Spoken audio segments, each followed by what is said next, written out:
Hello, what's up? Welcome back to another exciting video. Today's video is very interesting and I'm very serious. It's actually very interesting. It's very funny, it's very enlightening, it's very interesting.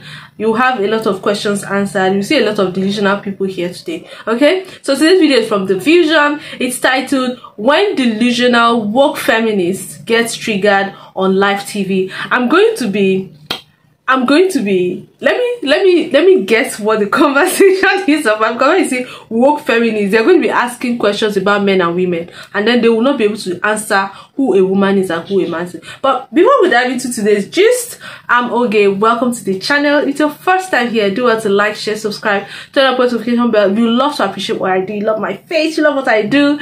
Yeah, just use the super thanks button. Whatever you give me, I really appreciate, and to go a long way. Let's dive into today's video. You said that you're a trans woman. I trans female, yes, ma'am, sir. Do you have a Very personal question. Some of the most intense and unexpected moments where woke feminists and activists found themselves in heated debates, revealing just how polarizing some of these conversations can get. From contentious discussions on gender identity and feminism to moments where emotions ran high, these moments show the tension and drama that arise when ideologies collide. Let's get into it. In our first moment, we witness a heated confrontation involving a trans woman, who's clearly unprepared when a senator questions her stance. You said that you're a trans woman. I trans female, yes, ma'am, sir. Do you have a Wow. That's a very personal question. What seemed like an open debate quickly escalates as she struggles to respond, visibly frustrated by the senator's persistent and provocative questions. That's horrible. You're the one that brought that into the discussion. You're the one that never said anything about genitalia. Oh, it has everything to do with genitalia. I don't know what my rights are, but that question was highly inappropriate. You do not have to answer any questions. The conversation highlights the discomfort that can arise when people aren't ready to defend their views under pressure. Answer any question. If you're through, we will dismiss you. Well, I'm not through with questions, but I'm not going to answer that question. That's highly inappropriate. Again, you can say that, and that's your right. So. Okay, I'm a healthcare professional, doctor. Please treat me as such. Next question, please. Next, comedian Kate finds herself in hot water when feminist activist Kelly J. Keane confronts her about her views on transgender ideology.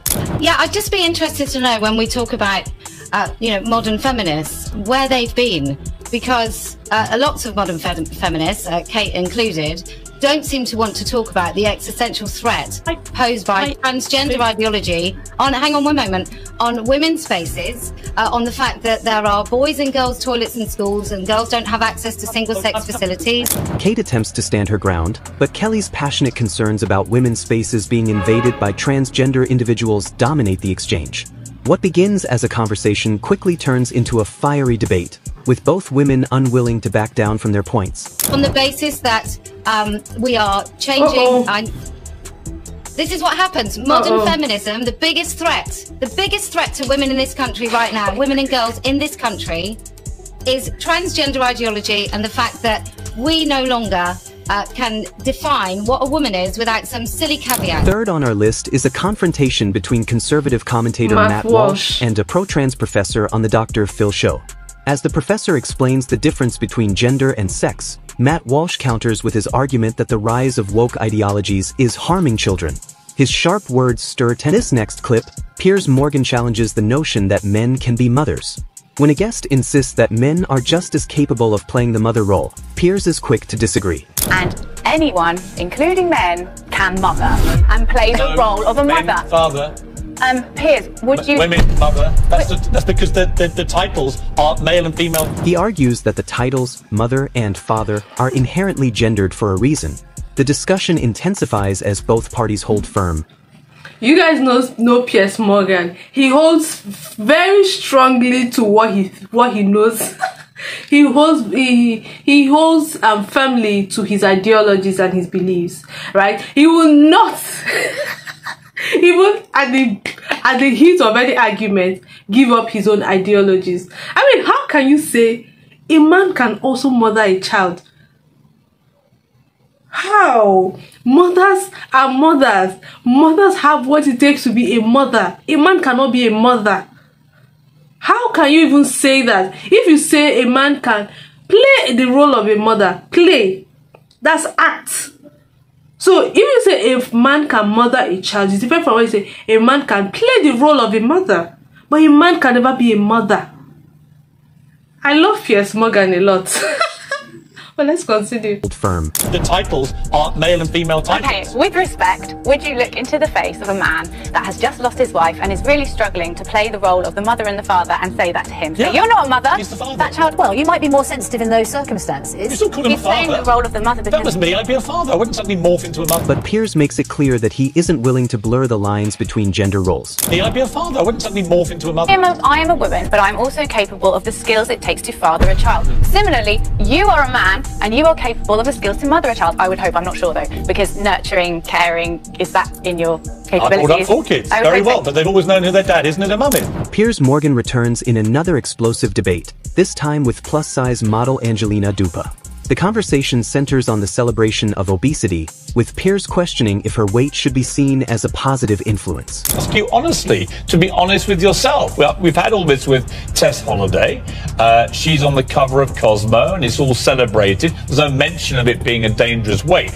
Honestly, if you were really concerned about people being obese and representing something bad, you would take yourself off the air because you're not exactly slim yourself. Angelina doesn't hold back, firing back at Piers and accusing him of double standards. Well, okay, I'm 220 pounds and I'm 6'1". Right, you're 5'4" and you're 380 pounds. So there is a difference. I'm not morbidly obese. Right, but you're still I'm fat actually too. reasonably healthy. You're still fat I'm reasonably fit. Well, you might think I'm fat. Most viewers are looking at this and think they're not seeing me as morbidly obese. The heated exchange continues as they argue about the impact of body image and public health. So you're perfectly entitled to throw the jibes But back you're at still me. fat. You being less I'm not in fat Miley than Cyrus's me pop doesn't video. make, you know. I'm not in a pop video, am I? But you're on TV. You're on TV. You're on TV every day. So you think that me You're on sitting TV here every now? day. You're going to tell me that? You think, just to clarify, there is a comparison between me sitting here now, 6'1", 220 pounds. I am reflecting and celebrating a clinically dangerous level of weight. You think? I think that if you were really concerned about glorifying obesity, you would take yourself off. Healthy people still deserve to see themselves represented. But why would you want to be represented in a pop video? I don't get it. I mean, if you want to be a good role model, you could just Because that's my job. You could go on That's what I do. That is my job. Right, but you see, I would respect you more with respect to you if I saw you doing a fitness campaign where you tried to lose 100 pounds rather than appearing in a pop video glamorizing keep dreaming, babe. So this is all for today.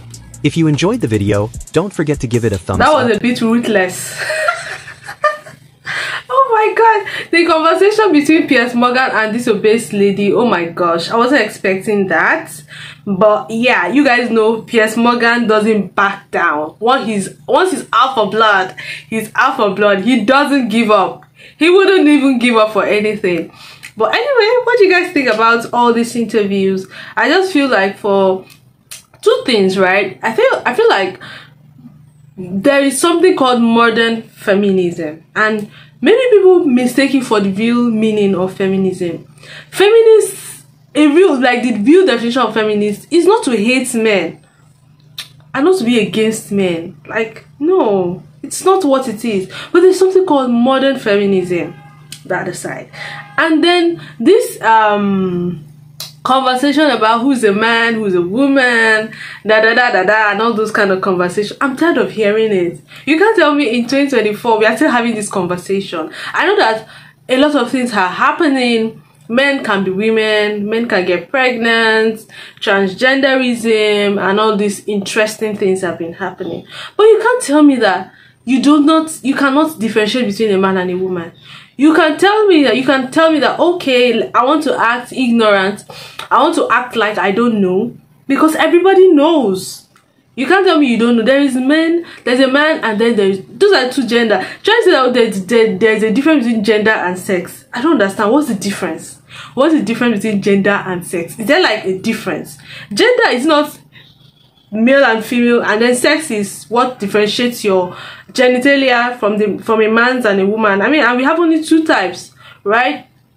But anyway, I mean, there's a lot of delusional woke feminists out, and I mean, all of this interview shows the way a lot of woke people think. That it just shows the way how a lot of woke people. But it's still interesting to see that we have people that still think rightly, and I mean, this thing is endangering the lives of younger people. I mean, teenagers, adolescents, and all of that. If you're an adult, I feel like, okay, you know the consequences of your action. Not like you're acting as, I mean, if it's a child, a 9-year-old child, 6-7-year-old that has no knowledge about the consequence of the action, we should be able to curb that. But an adult, I mean, your life is your life. Whatever you choose to do is your business, right? But I feel like for children, it needs to be curbed. They need to be protected. Let them grow up and understand, okay, where they stand. They can now choose for themselves. And any child that grows up to a certain age, I mean, an adult stage, would not understand the difference. That's why it's important. But these people are trying to catch them young.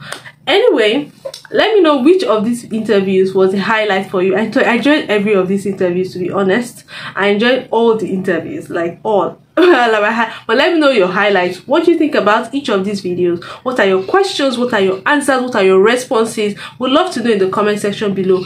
Do well to like this video if you enjoyed it. Kindly share this video with your friends, your family. Let people see. When you do these things, it increases the algorithm, and it helps with the algorithm, and it pushes this video out to people that really need to see it. So please do well to like, share, subscribe, turn on post notification bell, drop in the comment section what you think about this video, and I will see you in my next episode. Bye bye.